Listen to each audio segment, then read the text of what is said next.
আজকে একটি নতুন বিজ্ঞপ্তি বেরিয়েছে কেন্দ্রীয় বিদ্যালয়ের এবং নবোদয় বিদ্যালয়ের। এই কেন্দ্রীয় বিদ্যালয় অর্থাৎ কেভিএস ও নবোদয় বিদ্যালয় অর্থাৎ এনভিএসের যে টিচিং ও নন টিচিং স্টাফের জন্য কিছু তোমাদের রিক্রুটমেন্ট এসেছে।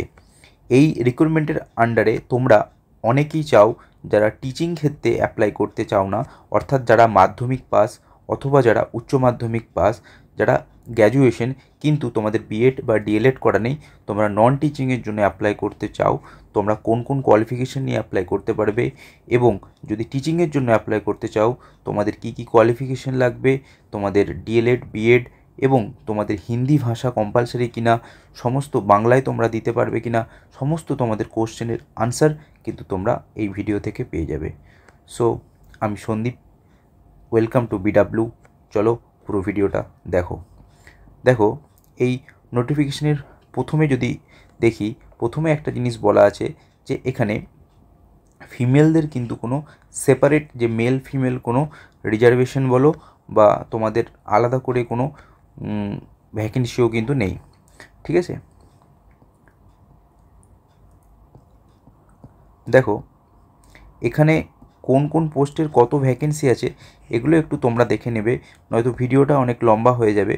এই পোস্টগুলো তোমাদের জেনারেলি তোমাদের অনেকেরই হবে না, কেননা এগুলো হাই কোয়ালিফাইড যারা সেন্ট্রাল গভর্নমেন্টে উঁচু পোস্টে আছে তারা এগুলো অ্যাপ্লাই করতে পারে। তো অনেকেই এই পোস্ট গ্র্যাজুয়েটের জন্য অ্যাপ্লাই করবে। এই পোস্ট গ্র্যাজুয়েটের জন্য কোন তোমাদের সাবজেক্টের কি ভ্যাকেন্সি আছে এটা দেখে নিও।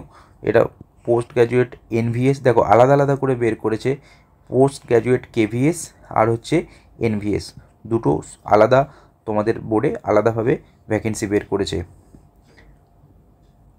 এবারে তোমাদের যে সমস্ত সাবজেক্ট আছে, কি কি সাবজেক্টে যদি তোমরা তোমাদের পড়া হয়ে থাকে, দেখো যদি অনেকে বাংলায় যদি পোস্ট গ্র্যাজুয়েট করে থাকে তার জন্যও কিন্তু আছে ভ্যাকেন্সি, ঠিক আছে। টোটাল 5টা ভ্যাকেন্সি আছে। এছাড়াও টিজিটিতে কিছু ভ্যাকেন্সি আছে, যারা 10 গ্র্যাজুয়েট অর্থাৎ যারা তোমার গ্র্যাজুয়েশনের পরে যারা বিএড করেছে, যাদের মাস্টার ডিগ্রি নেই তাদের ক্ষেত্রে এই সমস্ত ভ্যাকেন্সিগুলো আছে, তোমরা দেখে নিও। এবারে লাইব্রেরিয়ানের পোস্ট আছে, ভ্যাকেন্সিগুলো তোমরা দেখে নিও। কয়েকটা ভ্যাকেন্সি দেখব যারা জেনারেল অর্থাৎ যারা টিচিংয়ের ক্ষেত্রে অ্যাপ্লাই করতে চায় না, আদার্স নন টিচিং স্টাফের জন্য অ্যাপ্লাই করতে চাই, তাদের জন্য দেখো এই উপরের কয়েকটা পোস্ট নয়, তোমরা এই নিচের পোস্টগুলোতে কয়েকটাতে অ্যাপ্লাই করতে পারবে। কোনগুলো? ল্যাব অ্যাটেন্ডেন্ট আর একটা হচ্ছে এমটিএস, ঠিক আছে। ল্যাব অ্যাটেন্ডেন্টের টোটাল হচ্ছে 165 ভ্যাকেন্সি, যার মধ্যে ইউআর 78 আর এমটিএসে হচ্ছে তোমার ইউআরের 11টা, টোটাল হচ্ছে 24, ঠিক আছে। আর যারা উপরের পোস্টগুলোর জন্য তোমরা জেনারেলি এগুলোতে অ্যাপ্লাই করতে পারো, ইয়েটাতে জুনিয়র সেক্রেটারিয়েট অ্যাসিস্ট্যান্টে, কিন্তু এখানে যদি অনেকে সেন্ট্রাল গভর্নমেন্টে যদি জব করে থাকে বা স্টেটে বা অটোনোমাস বডিতে, তাহলে এক্ষেত্রে কিছুটা অ্যাডভান্টেজ পাবে। এই রিলেটেড যদি তোমাদের কোনো কোশ্চেন থাকে অবশ্যই কমেন্ট করো। এরপরে দেখে নেব তোমাদের কি কি কোয়ালিফিকেশান লাগবে কোন পোস্টের জন্য।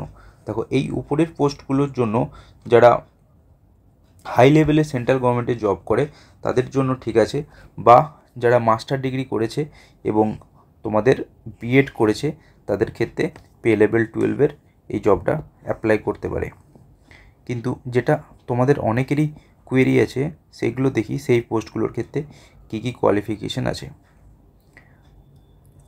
যারা পোস্ট গ্র্যাজুয়েট টিচার হিসেবে লেভেল 8 এই পে লেভেলের আন্ডারে যারা অ্যাপ্লাই করতে চাও তাদের জন্য দেখো তোমাদের 50% মার্কস নিয়ে বিএড তোমাদের পাস করতে হবে, 50% মার্কসে তোমাদের মাস্টার ডিগ্রি পাস করতে হবে, ঠিক আছে।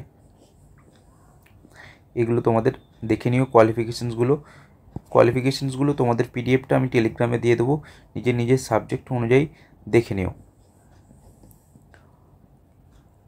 এখানে দেখো ডিজারেবল কোয়ালিফিকেশান, দেখো এখানে ডিজারেবল মানে এটা হলে তোমাকে কিছু ইন্টারভিউ থাকলে সেখানে তোমাকে কিছু অ্যাডভান্টেজ দেওয়া হবে, তার মানে এই না যে তোমার এই কোয়ালিফিকেশানগুলো না থাকলে তোমার সিলেকশন হবে না।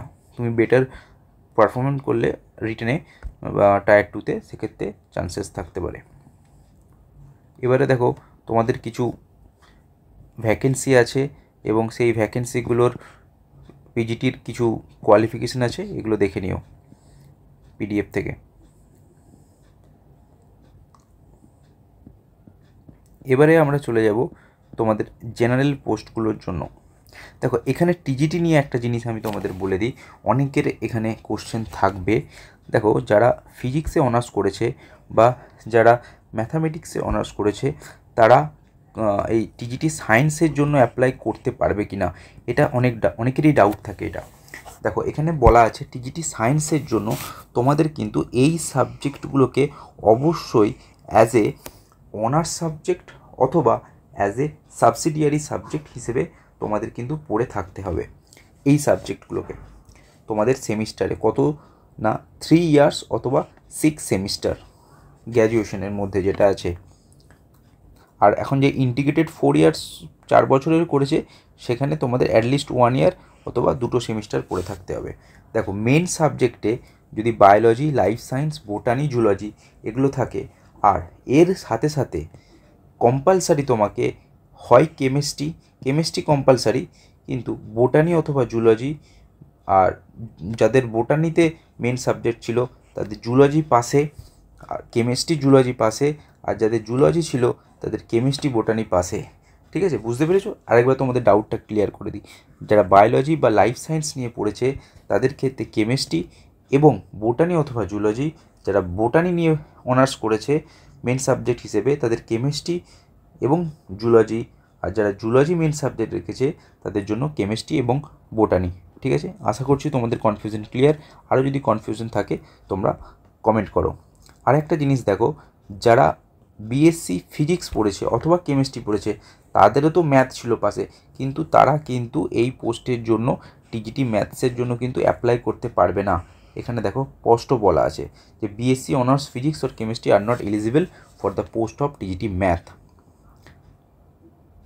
ঠিক আছে, বাকি এখানে তোমরা দেখে নিও পিডিএফ থেকে নিজের সাবজেক্ট ওয়াইজ। আমি জেনারেল পোস্টের দিকে যাব।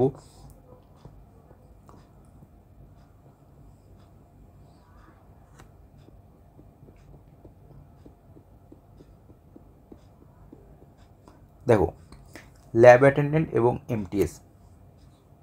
ল্যাব অ্যাটেন্ডেন্ট যেটা লেভেল 1 18,000 তোমাদের থেকে স্টার্ট হবে এবং সেটা পে লেভেল 1-এর মধ্যে পড়ে।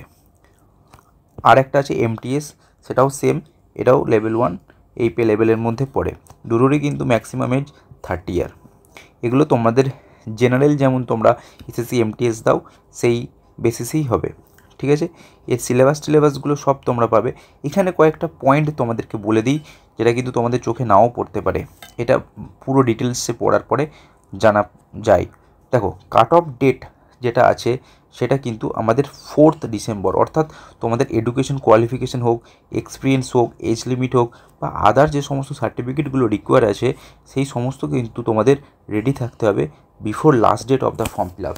Last date of the form fill up কবে না 4 ডিসেম্বর, তাহলে 4 ডিসেম্বরের আগে তোমাদের এটা রেডি হয়ে থাকতে হবে।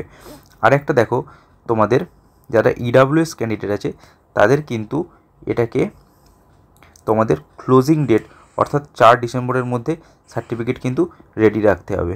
ঠিক আছে, এবারে সিলেকশন যেটা নিয়ে অনেকেরই কনফিউশন আছে। দেখো কয়েকটা পোস্ট যাদের ক্ষেত্রে মেন্স এবং ইন্টারভিউ, এই পোস্টগুলোর ক্ষেত্রে কি হবে মেন্স এবং ইন্টারভিউ, এটা ভালো করে শুনে নাও, তোমাদের সিলেবাসটাই হচ্ছে মেন্স জিনিস এবং এটা তোমাদের জন্য খুব ইম্পর্টেন্ট। দেখো এই পোস্টের জন্য তোমাদের মেন্স এবং ইন্টারভিউ এর মার্কস অ্যাড হবে কোন রেশিওতে 85% ও 15%, অর্থাৎ টায়ার 2 এক্সামের হচ্ছে 85% আর ইন্টারভিউর 50%। কোন পোস্টগুলো না এই পোস্টগুলো, এগুলো উপরের পিজিটি আছে আর টিজিটি পিআরটি। ঠিক আছে, এগুলো বাকি এই পোস্টগুলো তোমাদের অতটা কাজে লাগবে না। আর দেখো এই পোস্টগুলো কোনো ইন্টারভিউ নেই, অর্থাৎ এগুলোর একটা জিনিস বলে দিই, প্রত্যেকটা পোস্টের জন্য কিন্তু টায়ার 1 অর্থাৎ প্রিলিমিনারি এক্সাম যেটা হবে সেটা কিন্তু কোয়ালিফাইং, অর্থাৎ তার মার্কস কিন্তু অ্যাড হবে না। তাহলে কিছু পোস্ট আছে যাদের ক্ষেত্রে টায়ার 2 ইন্টারভিউ অ্যাড হবে সেটা দেখলাম, আর এই পোস্টগুলোর ক্ষেত্রে শুধুমাত্র টায়ার 2-র মার্কসটাই অ্যাড হবে। কোন পোস্ট সেগুলো দেখো, এখানে তোমাদের এই পোস্টগুলো, এই দুটো পোস্টের জন্য। আর কিছু পোস্ট আছে যাদের ইন্টারভিউ নেই, অনলি টায়ার 2, কোনগুলো না ল্যাব অ্যাটেন্ডেন্ট আর হচ্ছে এমটিএস, ঠিক আছে। এবারে তোমাদের যে টায়ার 1 বা প্রিলিমিনারি যে এক্সাম যেটা আছে তোমাদের, তার সিলেবাস কিন্তু এটা এখানে দেওয়া আছে, যেটা আমাদের জেনারেল সিলেবাস হয় সেটাই, ঠিক আছে। 300 মার্কসের আমাদের টোটাল আছে, 100টা কোশ্চেন, প্রত্যেকটা কোশ্চেনের মার্কস হচ্ছে 3 নাম্বার আর নেগেটিভ মার্কস হচ্ছে 1/3। এমটিএসের জন্য তোমাদের টাইম দেওয়া হবে 2 আওয়ার্স, ঠিক আছে। বাকি সবার কিন্তু 2 আওয়ার্স না, এমটিএসের জন্য কিন্তু 2 আওয়ার্স। এখানে কিছু যাদের কিছু মানে এক্সট্রা এক্সাম হবে, যেমন তোমাদের ধরে নাও এই টেস্টগুলো এর সাথে সাথে কিছু অ্যাডিশনাল হবে, ঠিক আছে। এটা এখানে স্পষ্ট করে বলা আছে, এটা একটু পড়ে নিও। কয়েকটা জন্য এখানে কয়েকটা মডার্ন ল্যাঙ্গুয়েজ যেটা আছে এখানে দেখাও, মডার্ন ল্যাঙ্গুয়েজ, এই মডার্ন ল্যাঙ্গুয়েজে কিন্তু তোমাদের বেঙ্গলি অ্যাড আছে, অর্থাৎ তোমরা মডার্ন ল্যাঙ্গুয়েজে বেঙ্গলি হিসেবে কিন্তু তোমরা দিতে পারবে। সুতরাং এটা নিয়ে কোনো কনফিউশন নেই যে হিন্দি থাকতেই হবে, তোমাদের বাংলা ল্যাঙ্গুয়েজ থাকলেও সেখানে তোমরা তোমাদের এক্সাম কিন্তু দিতে পারবে, যেখানে 10টা কোশ্চেন 30 মার্কসের থাকবে, ঠিক আছে। এই সিলেবাস রিলেটেড যদি আর কোনো ডাউট থাকে আমাকে তোমরা কমেন্ট করতে পারো। দেখো আর লেভেল কি হবে, এমটিএস আর হচ্ছে ল্যাব অ্যাটেন্ডেন্ট। যদি ল্যাব অ্যাটেন্ডেন্ট দেখি তো এটা কিন্তু সিনিয়র সেকেন্ডারি অর্থাৎ 12th লেভেলের, আর যদি এমটিএস দেখি তাহলে সেটা হচ্ছে সেকেন্ডারি লেভেল অর্থাৎ 10th লেভেলের, ঠিক আছে। এখানে দেখো তোমাদের এটা খুব ইম্পর্টেন্ট, দেখো এই জায়গাটা দেখো যে মেরিট লিস্ট যেটা কিন্তু তোমাদের হবে সেটা কিন্তু প্রত্যেকটা পোস্টের জন্য সেপারেট হবে। মানে কি, তোমরা যদি এমটিএস করো, ল্যাব অ্যাটেন্ডেন্ট করো, তোমাদের প্রত্যেকটা পোস্টের জন্য আলাদা আলাদা শর্ট লিস্টেড হবে, এবং সেই শর্ট লিস্টেড অনুযায়ী তোমাদের কিন্তু 1:10, অর্থাৎ যদি 10টা ভ্যাকেন্সি থাকে তাহলে 100 জনকে ডাকা হবে, কিসের জন্য, টায়ার 2-র জন্য, ঠিক আছে। এবং তোমাদের সেই অনুযায়ী হবে। আর এই জায়গাটা দেখো তোমাদের কিন্তু এক্সাম কিন্তু ওএমআর অর্থাৎ অফলাইনে হবে, কোনো অনলাইনে এক্সাম হবে না, 1/3 মার্কস নেগেটিভ আছে, ঠিক আছে। বাকি তোমাদের সিলেবাস, তোমাদের ডিটেলস, এটা খুব ইম্পর্টেন্ট। তোমাদের যদি সিলেবাস নিয়ে আরও কোয়ারি থাকে যে সিলেবাস কোথায় পাবো, তোমরা অফিসিয়াল ওয়েবসাইটে যাবে বা আমার টেলিগ্রাম চ্যানেলে যাবে, বেঙ্গল উইংস, আমার টেলিগ্রাম চ্যানেল যাবে,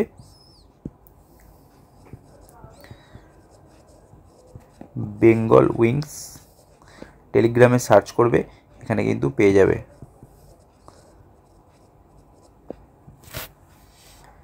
দেখো এবারে তোমাদের যদি ইন্টারভিউ থাকে, যেই পোস্টগুলোর ইন্টারভিউ আছে সেখানে কিন্তু 1:5 রেশিওতে তোমাদের লাস্ট যে শর্ট লিস্টেড হবে, ঠিক আছে। এখানে আর কিছু তোমাদের দেখার নেই। আর কয়েকটা জিনিস তোমরা দেখতে পারো যে এটাতে কিন্তু ওয়েটিং লিস্ট নেই, ঠিক আছে। এটা খুব ইম্পর্টেন্ট, কোনো ওয়েটিং লিস্ট নেই।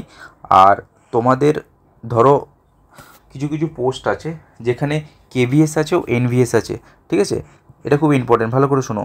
যদি কিছু কিছু পোস্ট আছে যেখানে কেভিএস ও এনভিএস দুটো আলাদা আলাদা আছে, তখন সেক্ষেত্রে তোমাকে একটা কিন্তু প্রেফারেন্স নেওয়া হবে, ঠিক আছে। একটা প্রেফারেন্স নেওয়া হবে লাস্টে, যে তুমি কেভিএসে যেতে চাও না এনভিএসে যেতে চাও, তোমাকে সেই প্রেফারেন্স অবশ্যই ভরতে হবে।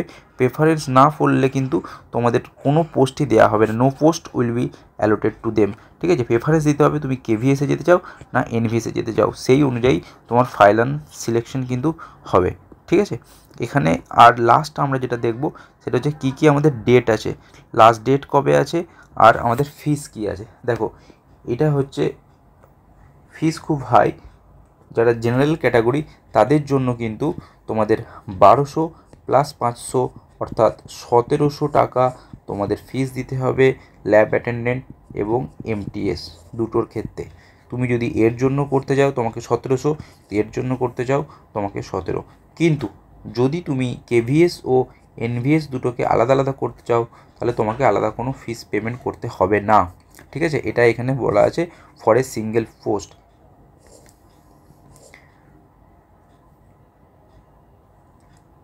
দেখো এবারে তোমাদের প্রসেসিং ফি যারা এসটিএসসি আছে তাদের 500 টাকা করে দিতে হবে, অর্থাৎ তাদের অনলি 500 টাকা। এখানে নেক্সট এবং লাস্ট আমরা দেখব সেটা হচ্ছে আমাদের ডেট, কী কী ডেট আছে, কবে থেকে ফর্ম ফিল আপ স্টার্ট হবে। ফর্ম ফিল আপ স্টার্ট হচ্ছে আমাদের 14ই নভেম্বর, অর্থাৎ আজ থেকেই তোমাদের স্টার্ট হয়ে যাচ্ছে, ঠিক আছে।